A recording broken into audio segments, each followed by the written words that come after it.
Welcome to the NBA Hangout presented by Playbook Sports. I'm your host, Brandon. With me this time as a guest is Tony Schwartz. How are you? I'm doing good, man. 20 minutes to get the setup going. You have a new mic arm. You look like you found some new money. That's good. I'm glad you're thriving over there. Quite the opposite. Quite the opposite. But we work with it. We work with it. So I have you here this week because last year, around this time we did a little playoff preview. So I want to do the same thing. Keep it as like a tradition type thing. So, first of all, how's the season been for you? I know some people had their thoughts about how the seasons went. Some have been positive, some have been a little negative, ran a little long. But in general, how did you find this 2024-2025 season? It's about as stressful as the Kyle Guy season. As a Heat fan, which that's the lens you have to watch everything through first when you're talking to me. Yeah. The basketball surrounding the Miami Heat has been very interesting, especially from like teams like Minnesota, OKC, and their dominant stretch. Cleveland's inability to lose games in the clutch and what that means for the playoffs. In the last stretch here, watching Jimmy Butler go to Golden State and be competitive there. And just all the pieces kind of falling together to get a better complete playoff picture. Those last 10 to 12 games has been super dynamic. It's been fun watching, if nothing else, just highlights of those matchups.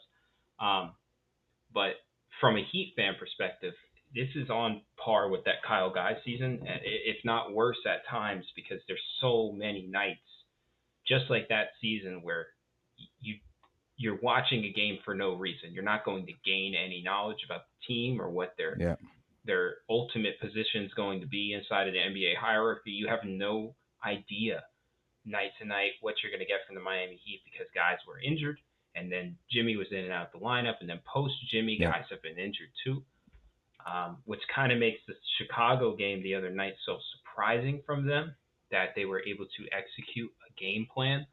You couldn't say that with any certainty that they would accomplish that type of thing. So this has been a bad season. I've had not a lot of fun.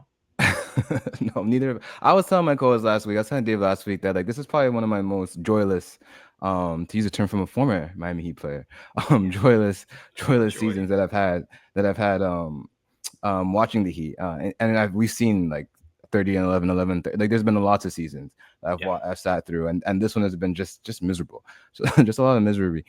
And part of that too, I think. As a guy I harped on early on, but like Nikola Jovic too, like him going down like right after Jimmy got injured was another blow. It's just like to your point of like just not getting to see things happen, see things through. That's just like another like shot in the heart, and in that respect, and not being able to see what that would manifest to. Yeah. But you get that with Wiggins too, where with Wiggins for a while. Yeah, you don't really get to see what his potential would be because you saw things with like how Spo wanted to use him in different ways than he was being used in Warriors. You didn't really get to see how that would translate throughout the season. So I guess coming off of that, we'll start here then. We'll start with the play-in. Coming off that win with the Bulls, do you have confidence against them going against the Hawks, or is it more so you don't have confidence in what the Hawks can do? Yeah, it might be. Last year when we did this preview, I was very respectful of everybody and everyone's ability to be in this dance. You deserve some respect. Of course. Yeah, fought your whole season, even as a temp seed. You fought the entire season to get to this point. You're clearly not tanking, so you're here. This year, I'm going to be a little more disrespectful because what ends up happening is you pick every series in 6, and it never goes that way. You have to make calls at some point, and I'm going to make calls. The Hawks have a bunch of young guys trying to play positions of need in spots where they have to be on a string because they're smaller. They're taller, but they're a lengthier build. And Orlando just took the game right to them, where their two best players were usage guys all night, but they weren't the ones really getting the offense going. It was drive and kick, pick and roll, heavy execution against smaller dudes.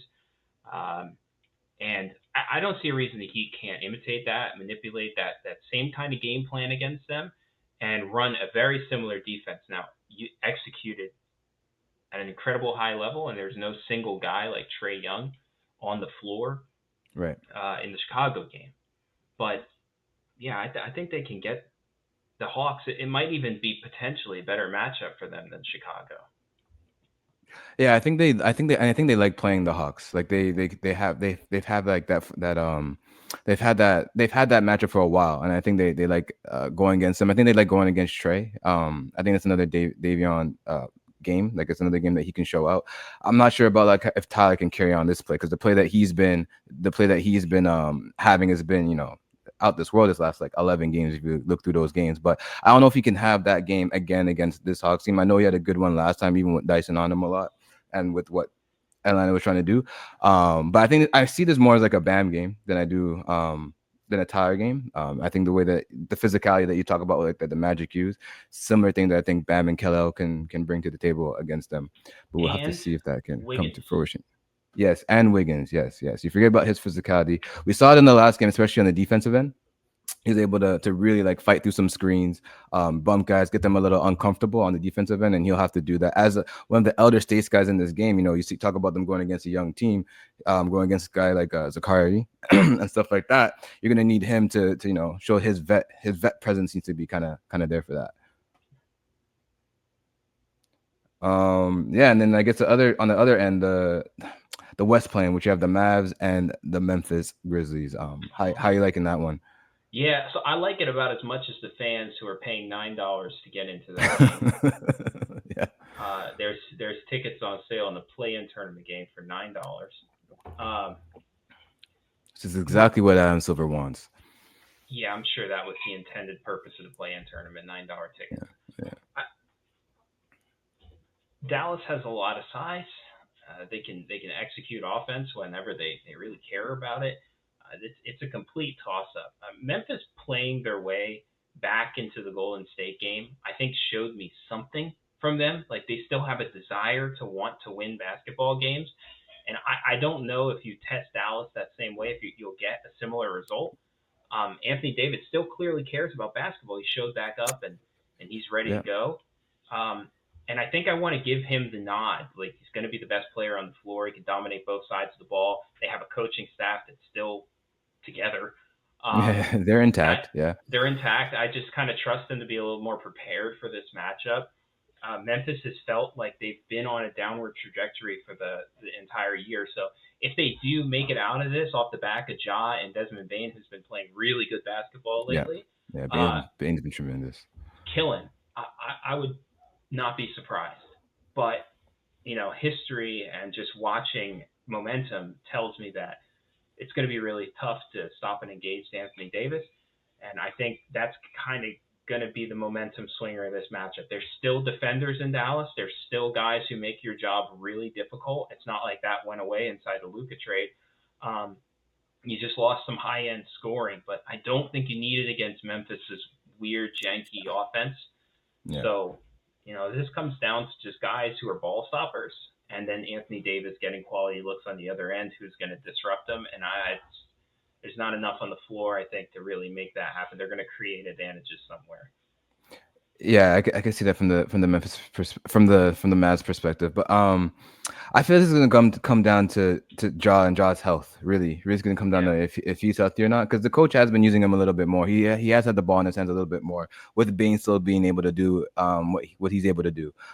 So I think they're starting to find like a little bit of a meshing there. We saw a little bit in the Golden State game, but again, Ja goes out, and then you get to see Bain do a little bit more, and then he comes back and it's a bit janky. So that still needs to be worked out a little bit. But I think if Ja is healthy, his ankle isn't too swollen, he's able to play like a full game with no return to injury, then I kind of have to go with the Memphis on this one just off sheer talent. Although I think you're right with saying that Anthony Davis could be the best player in this game. Just on how he can impact the game on both ends of the court. It's a total Um, toss up. yeah, but I feel like this is way more of a toss up than the Heat Hawks, where I feel like if the Heat play their game, they should win this. They should win that game. Whereas this one, it can really kind of go either way, and they get the benefit of playing. The winner gets to play OKC as a nice gift, I guess. Um, but God, yeah, Golden State lucked out, right? Golden State oh winning their man, play-in game lucked out. but Have they though? Okay, let's. I Yes. want to talk about that series. Let's do it. let's Let's do it. let's go into that series because I'm not too sure.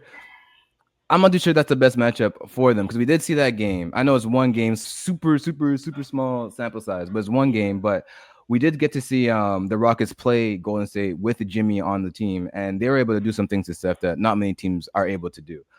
So coming into this series, this 2 versus 7 series, how do you feel about the Rockets' chances? You know, they are the 2 seed. They are supposedly supposed to be the favorite. How do you feel about that matchup going into it? So you have a situation where Steph shot like what 2 of 10 from the floor. Yeah, When in that particular game, you also on the flip side, and this is the fun part about that series. On the flip side, Fred VanVleet shot 30% for the game. mm. You have the guards like against Golden State, even pre Jimmy, which I think that how many did they have any games post Jimmy? One. Maybe, yeah, maybe just like one. Yeah, yeah. So even pre Jimmy, when they're still trying to figure out Kaminga, Moody, are we playing Trace? Are we playing Kevon? Pods, yeah, Pods? What's happening? Even then, you have the guards shooting 30%, 20%, season lows. Uh, Golden State loves playing Houston, and I think that you see that from Houston as well. You have Ime Udoka, a coach that, for one thing, for damn sure, they're coming into that matchup prepared to play yeah, basketball against Golden State, and it's a coach that will get into the base of whatever the other team's star player is. So he'll try to fight LeBron. This is yeah, a guy who's not scared of anything. But you can flip that the other way too. Okay, Amen's going to run Steph into two bodies the entire night, and that's going to be tough. But you can flip it and say, well, Golden State takes your guards completely out of the game. And now you have the question, if you're Houston, of how much shooting are you willing to sacrifice against a Golden State attack that could be three ball heavy, that could be free throw line heavy, um, you know, that could be post offense oriented with Draymond. yeah, Do you take your spacing off the floor and run two bigs to try and create the best advantage that you can for your team? And that's, I think, the whole series. It is how well the Sengun and Steven Adams work together on the floor at the same time. And if that isn't functional, and if Steve Kerr can't game plan against that, it's a death sentence for Golden State because they just won't be able to keep up with what Houston can do defensively and then generate on the other side against a smaller defense. But I don't think that's going to be the case. If I have to give Amy Adoka credit for being a coach, I have to give Steve Kerr credit for being of a coach. course. I think he's going to figure that out. And more importantly, I think that the three smartest basketball players in the league outside of LeBron James are isolated right in Golden On that State. team. And there's those guys. If game plan isn't working, there's two dudes that can just take over a matchup and win a series. I want to be respectful to Houston. I want to say this is a 6, 7 game series. I want to do those things. But when you take the matchups and play them out, eventually these things even. And if they even, it's the best player on the floor. And Golden State doesn't just have one of those Yeah, guys, they have two of they those got two. guys. And honestly, they have a complete wild card third guy who, if you're putting Dylan Brooks and Draymond Green in a game with Jimmy Butler, anybody can be ejected. I mean, Anyone, literally anyone. anybody. So Yeah, if yeah, Amen yeah. Thompson's ejected, your whole team is toast. It's Everything good. you want It's to good do put. against Golden State is kaput because now you're putting the bigs in action, and that's done. That's done. So to me, this is Golden State in 5, and this is my disrespectful side. And this is going to rile people up because I think a lot of people see this going 7, and that's a super fair way to look at this. Yeah, yeah. But things aren't fair all the time, right? Um, I do. The thing about the Rockets, though, like we've seen it over the years, like with Jimmy on the Heat. Like my one question would be like, how does Jimmy get going in this series? Because if they do a two big lineup with Şengün and Steven Adams sitting there in the paint, um, And then you still have like the length of Amon Thomas, and you have Tari Eason, you have like these guys, these big wings, Dylan Brooks, guys who can kind of get into Jimmy Shorts. And because when he gets against guys with length, guys, big guys, that's when he tends to struggle. When you force him to be that shooter, sometimes he's able to just make that into a free throw game. I think that's what he's going to be looking to do, as He's he gonna did try. against Memphis. But if they are disciplined enough, and if Ime has played him too in the playoffs, so if he is disciplined enough to have those guys like stay down on those pump fakes, and just play very good disciplined defense, I see this as a tricky game for Jimmy. Now, like when we go back to that one game that they had where Steph did only have 3 points, I could see Steph shooting his way out of that, and that could be a completely different situation. The thing in that game too that happened was Jimmy having 11 points, and I'm not too sure. Like we saw him in playoff mode in that last game against Memphis. But I'm not too sure how he gets going against this defense with the way that they like to play defense. I think it's a defense that caters to stopping Jimmy more than it does Steph in the long run. I think the only thing, if we'll play the what if game with, can the two bigs work out against Golden State, right? We'll play that. And what I don't like about the discourse lately is, why don't we also play the what if game with Golden State, where it's like, okay, well, what if Kaminga actually gets minutes and is productive? And he will. At some point he will, because Kerr, though he'll feel the way that series is going. And he'll make changes. He's a guy who's never been scared to be like, okay, we're gonna take this guy out of the starting lineup. We'll put in a new starting lineup. We'll Yeah. play with it. He is no fear in doing that. The athleticism and size, if you take Paz off the floor there and they want to play two bigs and Kaminga's crushing from the weak side, you just have to find a way to get Sengun out to the perimeter. I mean, Steven Yeah, Adams can't cover 75% of the floor.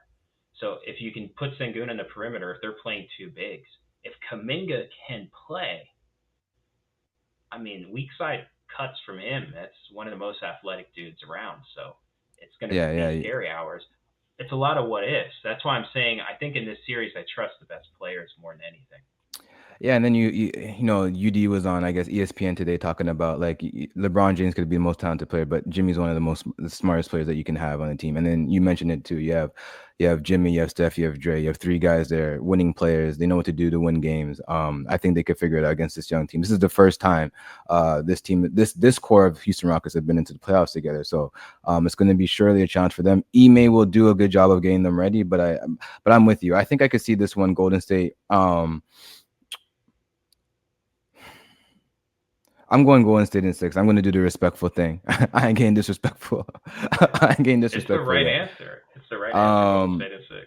I do think they steal a couple games. I do think the Draymond Sengun thing is interesting too. If Draymond has to guard him a lot, if that's going to be that primary matchup later on, like as to close games, if because Kerr likes to go a little bit smaller, so watching how that plays out, because Sengun does seem to get the best, not the best of Draymond, but does enough against Draymond to make it a little bit And uncomfortable. and I'll tell you another thing. If they can force Looney onto the floor, that's their best chance, night in, night out. If they can get Yeah. Kevon onto the floor, then they can win the basketball game.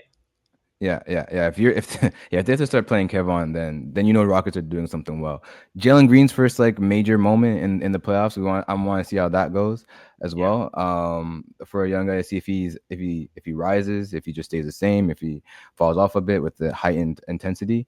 So I guess my only other question with this series would be, do you think the Rockets do have enough offensively to stay in this series? Because I do see this as a defensive series, more Yeah, I so than mean, a high scoring one. I'm picking Golden State in 5, and only because I love the coach on the other side. That's the only reason I'm giving them one. It's it sucks to be that disrespectful because I love their team, but there's too much talent on the other side of the ball, and things have to go really really wrong for Golden State to pull out their when things go really really wrong plan, and then that also backfires like that. You Yeah. need so many tiers of disaster for Golden State to be completely out of a matchup. Um, so they found the holy grail to me. I think this path is a million times easier than going on the other side of the bracket and playing OKC, Denver, or the Clippers. They Yeah. lucked out. This could be their path to the Western Conference Finals. Yeah, for sure. I think when you look at it, break it down, I guess they would get the Lakers or Timberwolves in the second round. tricky too. But yeah, I think for sure this is the bracket that you this is the side you want to be on in this crazy Well, West. they're shaky. Like it's just they're wild cardy. So if they're going to be wild cardy, I would rather it be against the Lakers than Yeah, the Clippers. yeah, for sure. Because the Lakers. I have a lot of questions about the Lakers, which I think we could talk about now. Anything Yep, else on just that series before we move on? no, that's it. Yeah, I think I'm Moody good. is So I really got them good. in. Yeah, I got them in 6. You got them in 5. We'll see if that disrespect continues with this series coming up. So Lakers Timberwolves. A Yep. lot of people have this as like a Lakers like hands down series to win. From what I try to stay away from a lot of like the narratives these days, but from what I have picked up is that a lot of people have been taking the Lakers like hands down easily in this series. Are you feeling the same way? Or are you feeling a bit different? Nope, feeling a bit different. Let's Uh, hear it. I there's a lot that the Lakers can do to take Anthony Edwards the way that he's been playing in the regular season out of the game. There's not a lot that the Lakers can do to take Anthony Edwards out of the game, like the player himself. If he's doubled, he's going to come off in a wide curve and try and kick the ball to create an advantage. And he's fast enough to do that. You can put ball stoppers on him. DFS is going to be huge in this matchup. Yeah, He's just going to be big. I mean, people talk about Vando. Vando kind of gets to fouling a little too much for me to call him like a ball stopper. But DFS yeah, and Vando, they're going to play a huge role. But the question is, when you're committing two to the ball, what happens in a playoff setting, right? Who's the weak side wing? That guy is going to make or break the series. And you had to ask yourself in every potential Lakers matchup for the last 10 days, right? Could Rui Hashimura defend Michael Porter Jr. in space? Could Rui Hashimura defend blah, blah, blah in space? And most of the time I came out with yes. I was like, I trust Rui to put up a good match. Like he won't yeah. win Good fight. every Yeah, night, but they'll win a lot of the time, especially when they have some backside coverage with LeBron actually being engaged in defense. But when you play that out with Julius Randle, yeah. it doesn't quite land the same way. And when you play that, if Jaden is just functional out there All on he has to offense, be. Really, all he has to be is functional. I think I look at the rosters, and without a big, I just can't help but feel, and I'll say something similar in the Pacers series too. I just it's hard. It's hard to pick against Luka. It's really really hard because he'll just put Vando on his hip. We've watched Luka do it to Vando before. It's happened before. The difference is now with DFS they can commit more to the ball Do it. and Yeah, then get back if they have to. So that's the biggest change. I actually think I like Minnesota more in the series. I'm gonna say this is my out of respect one because I think I'm tilting towards Anthony Edwards a little too hard and away from Luka. I think this series actually has 7 written all over it for me because I don't think there's anything the Lakers can do to manufacture a big man and manufacture rebounds, and I don't think there's anything Minnesota can do uh, to stop Luka Doncic.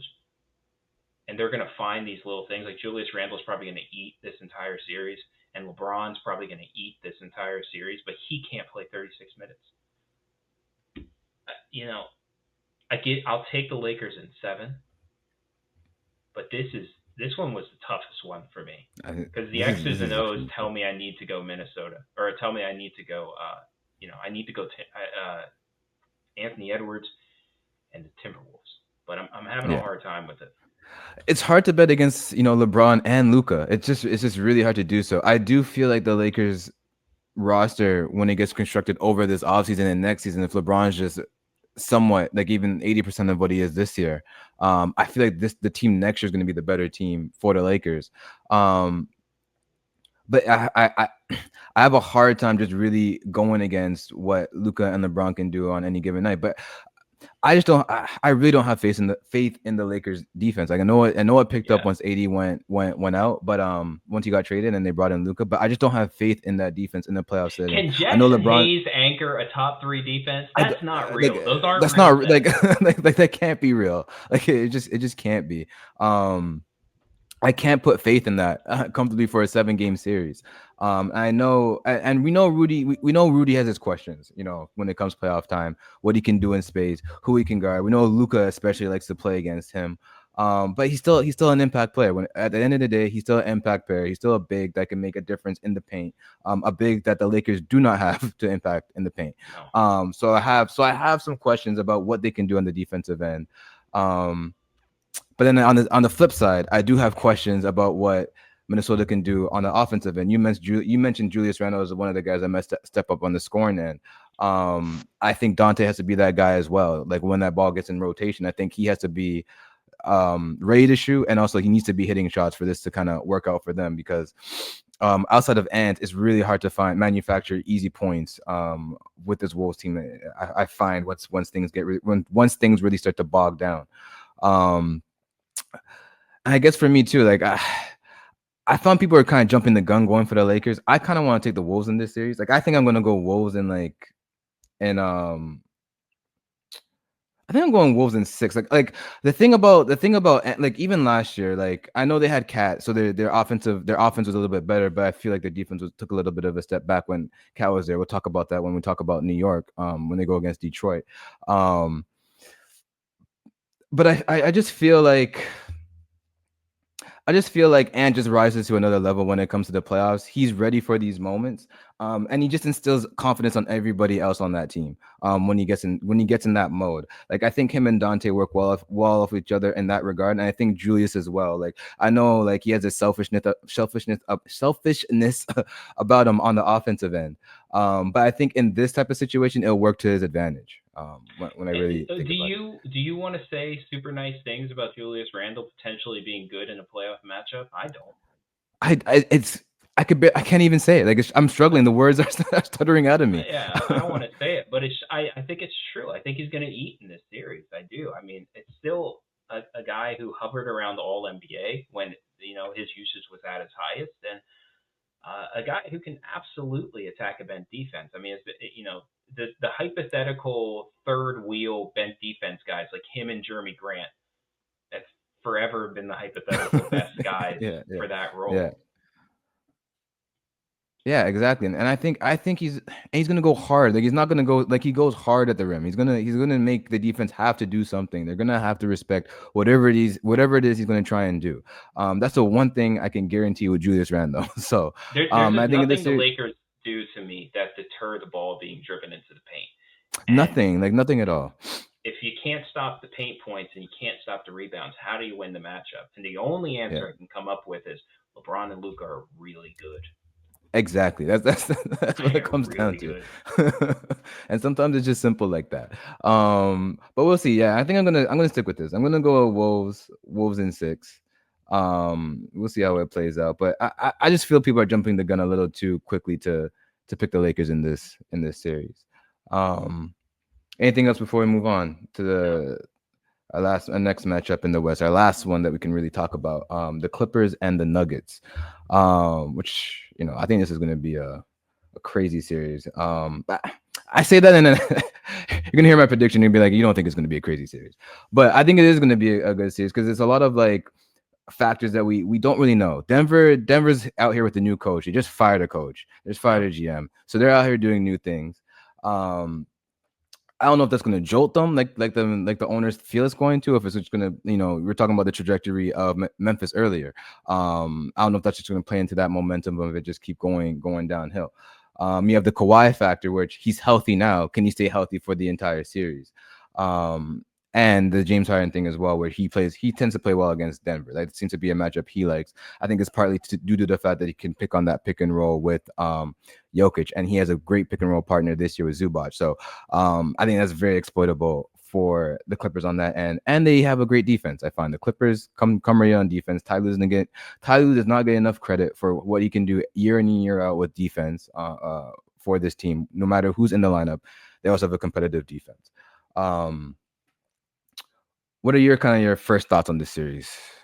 My first thoughts is I think the person who should get the most credit for what they do on defense this year never gets mentioned.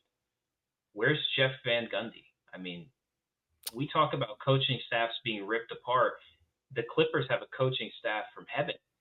I mean, They do. they have They really do. all the talent, all the great basketball minds are right there on their bench, and none of them are holding the clipboard. They're all coaching the game to the players, and the best roles to make them successful. When Kawhi played Steph in that really impactful Clippers game that basically won them their spot in the playoffs, he never left Curry. Not one time. Off a rebound, he was still attached to Curry's hip. When he was running back in transition, he's still on his hip.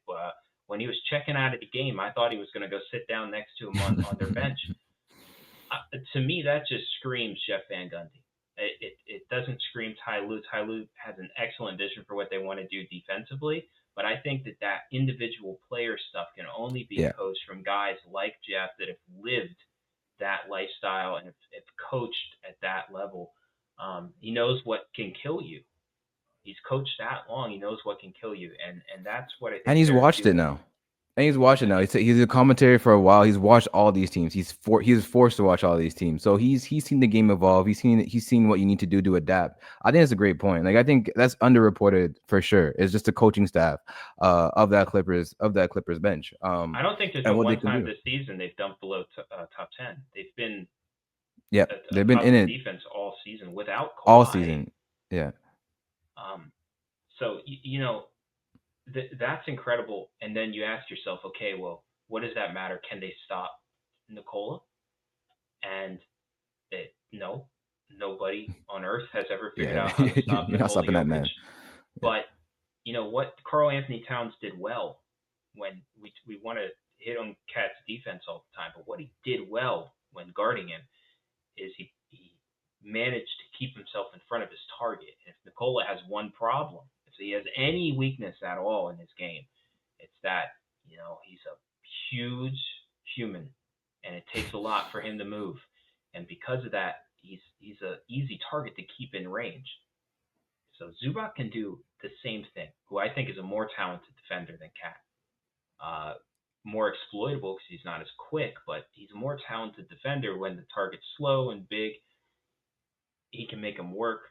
I'm going to shake this up with you. I think it's Clips in 6. Yeah, I was gonna take them in 5. I know I said it's an interesting series, but I think I have this team in 5. I really do feel confident in like for the first round when they're fully healthy, what they can do on both sides of the court. It's just you have Harden on the offensive end doing Harden things, making the offense work. And then you also have Kawhi on the offensive end, who's now been cooking for the last like couple weeks now, probably last month, since coming back from his last injury. So as long as that's there, I find it hard. Like I think one of the main guys on the Denver team would be to me Aaron Gordon and what his impact will be in this series. And that you're absolutely right. And before you do it, who did Aaron Gordon guard when they played last? Do you remember? Who was he? 'Cause they did have this series last year, right? Yep, Was it Paul George? it was Norman. And they had him playing a little bit. Okay, okay. So now you have to take Aaron Gordon. No longer do you get to guard Norman Powell and then play offense. Now you got to Yeah, go guard Kawhi yeah. and then go play offense. I just don't think they're going to have the legs for this series. Coming off a coach's loss, coming off everything. I'm sorry to break up your Aaron Gordon point. No, no, but I think that was basically it. It's like I think if Denver wants a chance, it's Christian Braun, it's Aaron Gordon. It's those two guys have to be like they have to be impactful on the wing, especially on the defensive end. But they also got to bring it on the offensive end. I don't think they got it. I don't think they have it in them to do it on both sides, both of those guys. As much as I do like what Christian's been able to do this year, I'd have him somewhere on my ballot on MIP if I was to vote somewhere in there. Like I've liked what he's done this year, but I don't think what he can bring this year to slow down this offense right now. I don't think it's enough, and to be able to score, to be an offensive threat on the offensive end, because like you say, when you have Zubac out there to front Jokic, just to stay in front of him. I think this is where Ty Lue comes into picture, where he likes to do a lot of like blitzing. He likes to do a lot of different things. He'll throw different schemes at you. And I think when you have that in the back end, you need to have creative players, creative playmakers, to come out of that. I just don't see outside of Jamal Murray if they have enough to really combat that on this Denver team this year. No, they'll have opportunities to do it because they're going to pull Zoo to the line. I mean, they're going to pull him out to the 3 point line, or as far as they can get him out there. Um, but I mean, just start Darren Jokic to shoot. I just think the Clips have too many answers. Too Yeah, many yeah, answers on offense and defense. This is not Denver's year. yeah. No, no, for sure. They need to do they need to do some soul searching in this Which offseason. They need to kind of re. No, go ahead, go ahead. no, I was gonna say, which means that Kawhi's gonna get hurt by the second game, and then we're both gonna be wrong. Yeah, they will be cooked. But that's the life of the NBA. Yeah, I guess that's good on the West. Any overarching takes from the West? Who do you have winning the West? Uh, OKC, I think comes out of OKC. it. They just seem like the most prepared for this. Um, it wouldn't Now, surprise me if it's OKC and Golden State. It really wouldn't. I'm going to be super honest. I'll take that right across the bow now. I mean, that'll be But fun. they need Kaminga to figure it out. But if Kaminga does figure it out and he's this wild card, like secondary creator, rim pressure guy, there's no reason that any team can stop them from getting to the finals. Yeah, I can see that. Yeah, that's gonna be a tough They one. can put OKC 140 on you and keep you to 110, man. That's special. yeah. Um, I think yeah, I really don't know who can because I feel like okay, if OKC let's play we're playing hypothetical game all over here, but if OKC when I'm gonna say when OKC wins that first round series, if Clippers win that first round series and they're matching up against each other in that second round, and Kawhi again That's the hypothetically is finals. That healthy, might be the finals. that that I don't know that can go kind of either way for me. Yeah, so we'll see. I think my gut wants to take OKC, but I take every year, every year without fail. Don't do it. There comes a point where I'm like the Don't do it. Clippers can just they can do it. They can make it to the finals. But I think I'm gonna stick with my They gut. can do it, but there's not enough hamstrings to go around. They won't. No, nor knee cartilage. I'm gonna stick with OKC making it out of this West. But this is a tough West. I do see this as a very tough West, and whoever makes it out is gonna have is gonna have something to fight for in those finals. So moving over to the East. Yep. Which terrible series do you want to talk about first? Oh boy, this is. Let's go Boston Magic. Let's just get that one, get through that one. Um, Anything notable that you'd like to talk about in this series? Um, Orlando's built so counterintuitive to what you would do with two dynamic wings, and I think Boston's an interesting case study for you got two dynamic wings. How do you run your offense? Well, you let them just create off of each other, and let the pressure that one creates open up doors for another, and then they're handing it back and forth on offense. Yeah, They also can facilitate, but the game is clearly driven off of what they can do with their creation, either as yeah, shooting or attacking the rim. With Orlando, obviously that element can be there. I mean, we've seen Paolo score in playoff games. We've seen Franz go crazy and pick up his slack sometimes. But when they won their play-in game, they were usage guys. They were magnets, but they were facilitating out to their scorers, out to their shooters. They were letting yeah. Cole Anthony get Cole loose. Anthony, yeah. That's the type of team they are. They're hubs, but they're not traditional hubs the way that we're used to seeing them in the modern era. Maybe more of a '90s style basketball team when you really look at it. These two bigger bodies that can facilitate. Um, there's just not enough. There's not enough execution. There's not enough consistency. There's not enough on ball defensive dominance. There's not enough juice that I see from them on a night to night basis. They do have some competitive swagger, and I think that They coach they instilled have that that. into them. And they'll But be with that, competitive, but five. I'm taking Boston for it. But um, with that competitive swagger, I think they lost a bit of it when Suggs went down for A majority of the lot of season. it. I think he brought like a ton of that edge to them. Like how do you feel about Orlando? I think we can talk more broadly about Orlando. Like how do you feel about their season? How it went? Because I know they did have the two major injuries to start, but I feel like Franz and Paulo came back for a decent amount of the season, and they still didn't have like that takeoff point that we thought they might have had coming off of their success of last year. Detroit kind of filled that void in a way that I think many thought Magic would. And there's no way to deliver this point without sounding disrespectful, but there's ceilings to what you can do with the kind of the kind of athlete that Paulo is, the way that he's going to be your point forward, the way that he's going to be the tip of the spear for everything you do. You can't also have that many mouths to feed. Like Suggs could be in this matchup, it's still Boston in 4 or 5 because he's too Yeah, small to deal with the size that they're going to attack him with. There's just not. This is not Detroit's problem. For instance, Detroit doesn't have this problem. The ball is you can't dictate them. They're going to get to what they're going to get to because the size facilitates what they're going to do. And when they create an advantage, it's finding a shooter. right. And right now in Orlando, the ball swings sometimes, and it's this drive and kick game that is super easy to front. You know, if you have size and you have Yeah, switchability, you can front it, keep everything in front of you, and then they're taking hard contested layups. They just don't. Right now, they're not dynamic enough. And I've been wrong about Boston with 2 wings. Uh, they found a way to win.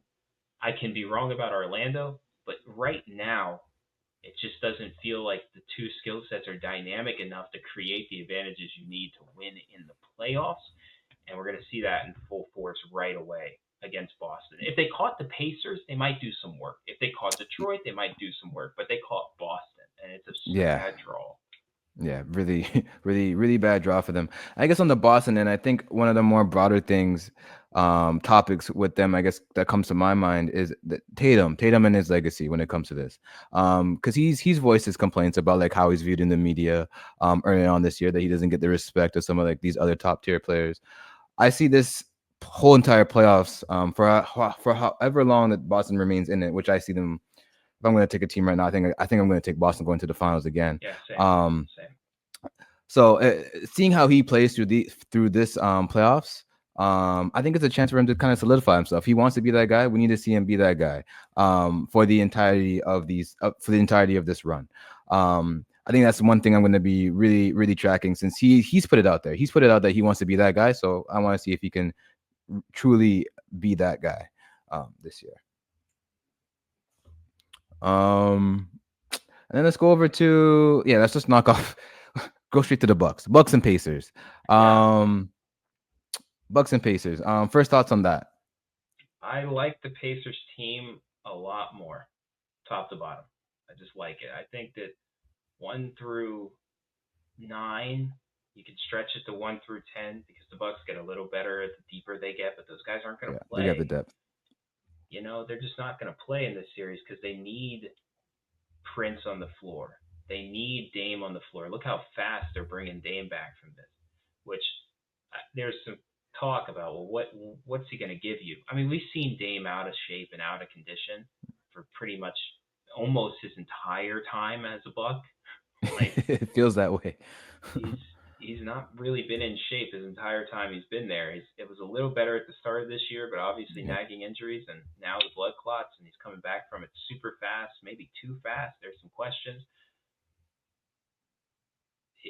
Giannis is, I think, the first player in NBA history to average 30 with the double double for 3 years in a row.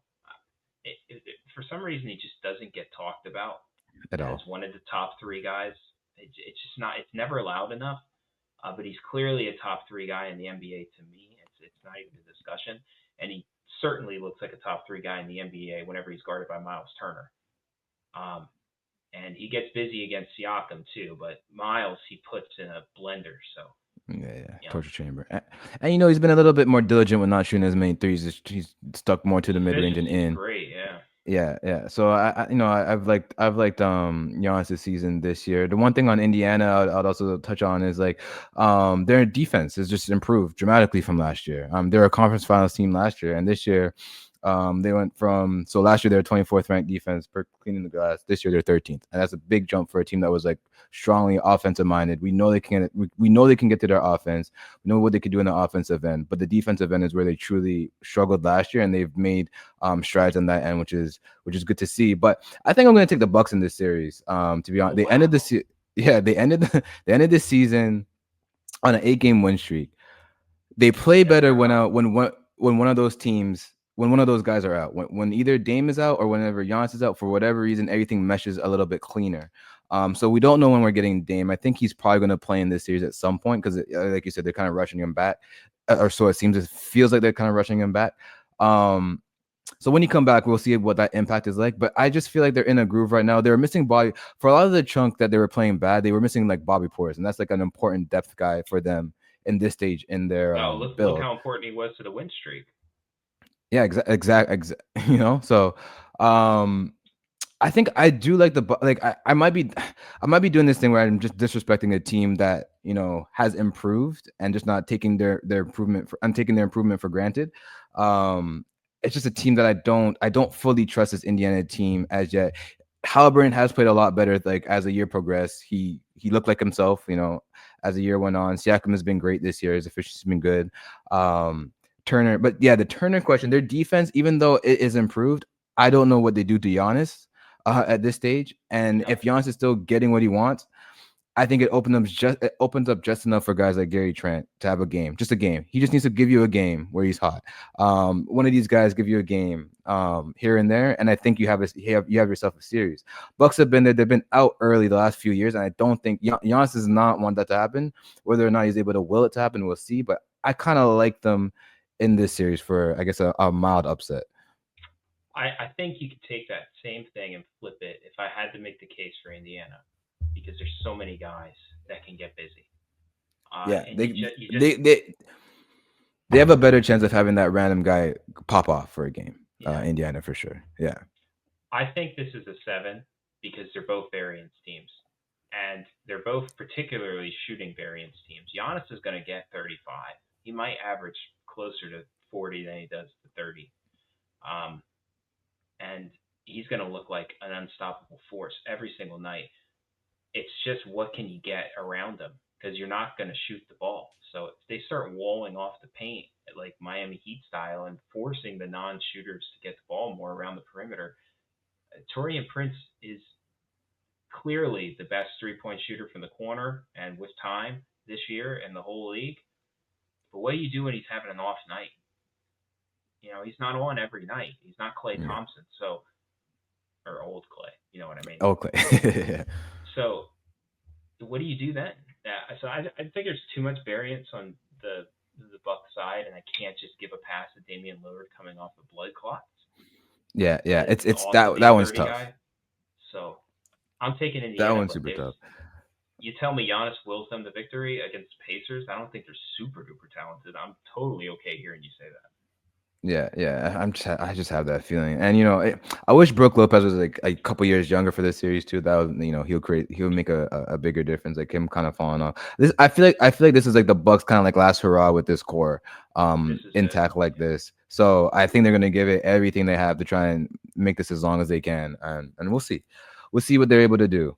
And then the last series there in the East, probably the most exciting first round series we got over Yeah. here is Knicks and Detroit. First thoughts on that? Um, I have so many problems with what the Knicks do offensively, and it has nothing to do with their individual talents. The the only time I patted myself on the back all season is I absolutely called what Knicks offensive ball was going to look like on a bad night when they assembled this team, and I was making my counterpoints and why I just don't love the build. It shows itself in fruit every time they have an off game. There's so many playmakers on the floor and above average, like really skilled playmakers from Bridges to Hart, um, to Cat to Jalen was a creator right now in their offense, but at any time he can be a creator for Cat. Yeah, You yeah, lose some of that dynamic shit.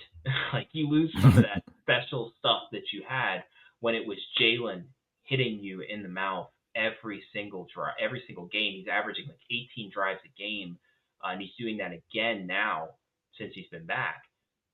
And having everyone in a clear role, like Josh Hart knew what he was going to do to get his offense, and Dante knew what he was going to do to get his offense, and everybody had like they knew. There's so many nights where OG's driving to the rim, and I'm like, do you know what you want from this drive. Like, do you really know what you're wanting to get? Or do you want to get to the rim? Do you want to get to midi? Like, what's going Yeah. on? And I feel like that happens because they haven't figured out that, like, what they want their offensive sets to look like. And that's why when it's Cat by himself and no Jalen, it looks good. When it's Jalen, no Cat, it looks good. Both of Good. them guys Right. can thrive with each other because they're exceptional offensive talents. Yeah. But it's clunky. And if the core of all of this, the whole thing that keeps it together is Miles McBride going to have a good shooting night? Crazy.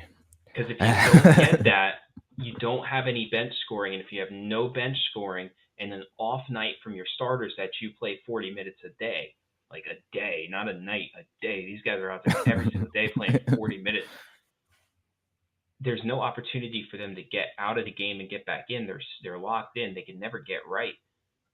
It can lead to disaster. Now, saying that, what Detroit does is dictate offense to you. It's too slow. I don't think they're dynamic enough. I think they're exceptional. I think there's a super fun team to watch, and Tim Hardaway and all the Hmm. shooters that can get hot for them on any Yeah, given night. Malik and everybody. Yeah. Malik's been incredible, man. He's been incredible for them this season. So it's like, get the ball to Dennis. Dennis lets Cade get loose. If Cade's got a bad matchup, Cade will take it at first, give the ball to Dennis, then get the ball back. They'll reset. They'll take 20 seconds to get into their action. Like, they don't care. They want a matchup. They want to hunt. And then once they hunt, they're going to kick the ball to a shooter, or Yeah. Cade's going to get an easy look. And that's okay. But what happens when they front you? And who's your secondary guy? Who is Dennis going to be your guy? Or who's your dude? Is it Yeah. Tobias, or not Tobias, but is it like who's your secondary creator there? Yeah, yeah, And yeah. you That's going know to be the question for Detroit. Like that's the thing that they really got to answer. And they'll find out this year. Like, and I think this is part of their growing process as a young team. They're going to figure out who is really there for us. Who can we keep? Who can we lean on? Who can we not? I mean, you joke about Tobias, but that guy once he left Philly, and I don't know what happened to Philly. We're not even talking about them right now when we were last year. Um, that's also a point to make about the overarching thing. An injury and this whole thing changes like that. Oh yeah, it blows up.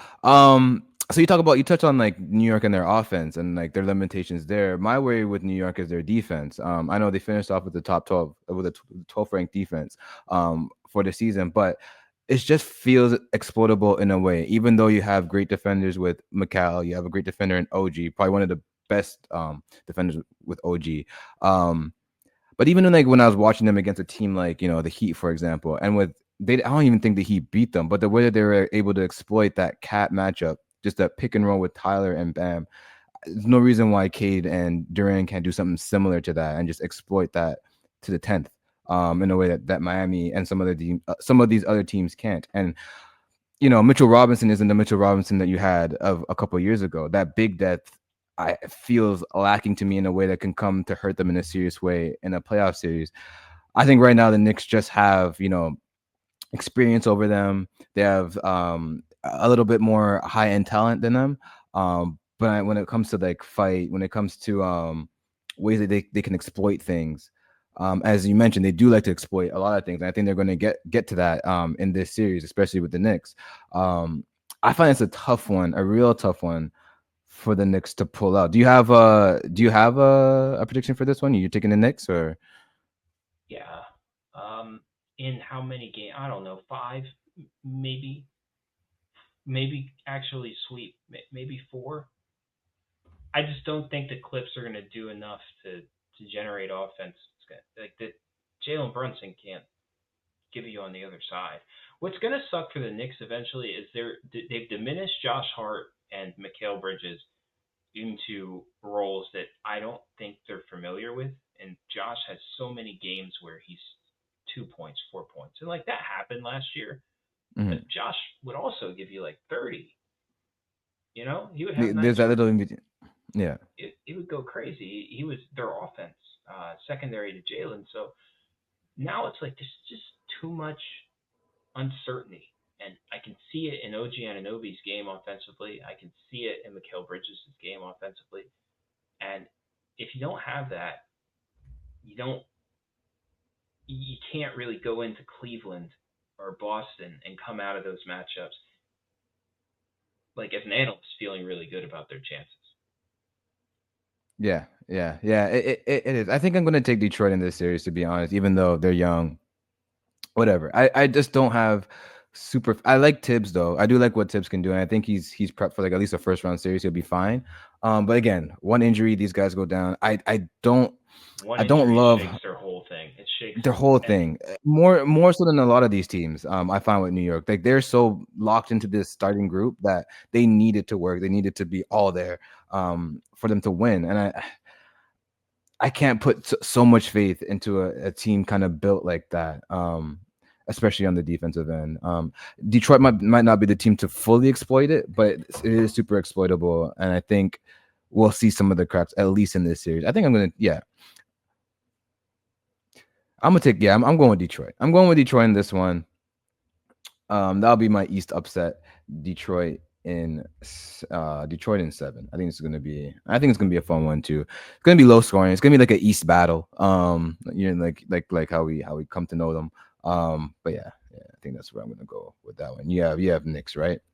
I got You Knicks. said I got in like Knicks. in like Knicks in 5. You said 4. 4. Knicks in 4. Yeah, 5. Yeah, yeah. put me down It's for 4. probably more Give me realistic. sweet. Yeah. I'll put you down for 4. It's just probably more realistic. It is a young team. We talk about Houston having their first big moment in the playoffs with this core. This is Detroit's first moment in the playoffs in this core. At least Houston had the play in last year, right? I think did they sneak into the play, or did they just miss it Houston? last year? No, Yeah, Houston. I think last was year. in the play-in. Isn't that funny? I can't remember either. Yeah, I'm pretty sure they were in the play-in. I know they had a great second half of the year. So they have the benefit of at least playing some high intensity game different than a regular season game. Detroit hasn't felt that yet. New York has been there the last couple years, last 3-4 years. So that experience might wear itself out. But yeah, that's is how I'm feeling with that one. I guess to make it out the East, we both have Boston. Boston. No surprises there. Cleveland have any chance in your mind? Cleveland's best weapon is the way their execution, which for all the crap that Donovan Mitchell gets this year about being a lesser player, I think you got to put that in a like anyone who comes to the table with that take is super disingenuous. Donovan hundred Mitchell percent. sacrificing the way he has makes this team so much more dangerous than they've ever been before. Their ability to execute on particular matchups in a way uh, gets reflected in like their clutch game plus minus and their clutch game win loss. They're easy, far and away the best team in the clutch. They rarely lose tight games. Saying that against Boston, none of that matters because they can do the same thing to you. Yeah, that's the thing. So if it comes down to Cleveland, Boston, I'll take Boston. Do they have a chance? Absolutely, they have a chance because Evan Mobley can move Porzingis. So, but I think the that thing is, DeAndre Hunter, I think DeAndre Hunter too, just fills DeAndre out that Hunter lineup for sure. in a way that they can actually guard Boston in a way that they probably wouldn't have been last year. Um, Well, the issue is Al Horford won't die. he won't. Like, why is he still here? He won't die, and he's still really good. So if you Yeah, put big bodies on Porzingis, he'll just play Al Horford and be cool. yeah, it's true. Yeah, and they'll be just fine. They'll play that 5 out with that guy there, and they'll be fine. They'll be ticking. Um, you brought up something there that made me think about something else, but now it's completely left my brain. So I think that's good for that. I think that's good for that. Let me just run through these notes, just make sure. Oh, it was something to do with the Knicks. Knicks, exploitable. Blah, blah, blah, blah, blah, blah, blah, blah, blah, blah. Nah, it's not gonna come to me. It's gonna come to me right when I end this. Yeah, of course, of course. So um, OKC, Boston on both sides, or you got Clippers? I'm joking. it's OKC. It's OKC. I've been riding for OKC the entire year. I can't switch on them now. I can't I switch think on my Canadian it's guy. really hard to repeat in the NBA. I'm gonna take OKC. OKC to win the whole thing. Win the whole thing. Um, I think I have Boston. Oh, that sounds so shit. Nah, but Yeah, I think I it's have the Boston. truth. I mean, if you're Yeah, really I putting think I it have like, Boston. is OKC ready for that moment? I think saying Boston is not crazy. I just think there's a lot of fatigue that comes with doing this two Repeating. times in a row, and it's hard, man. It's hard. And if Porzingis doesn't stay healthy, there's a lot to do with that. But if everything's good in a vacuum, it's Boston. But I think that it's going to be really tough for them to get there and stay tight like that Yeah, against yeah. Brady. For me, for me to feel confident in choosing like OKC to win the entire thing, I just need to see how Jalen plays, how J Dub plays, in particular Mm-hmm. throughout like this playoff run. Like if he takes it to another level when Shea's getting hounded and stuff like that, and he's able to provide offense for them, and give Shea a little bit of a break at times, and just give the defense something else to think about, um, then yeah. If he's doing that for the entirety of the playoffs, then yeah, I think OKC can do this. But if he's still like a year or two away, then I think we're looking at like another repeat, um, with Boston. Um, yeah, I think that's good for this episode of the NBA Hangout presented by Playbook Sports. I'm your host, Brandon. You can follow us at the NBA Hangout. You can follow me at BJAY93. You can follow Tony at Tony Schwartz NBA on Twitter, X, whatever you like to call it. Like and subscribe when this is posted on YouTube, all that fun stuff. Thank y'all for hanging out. Peace.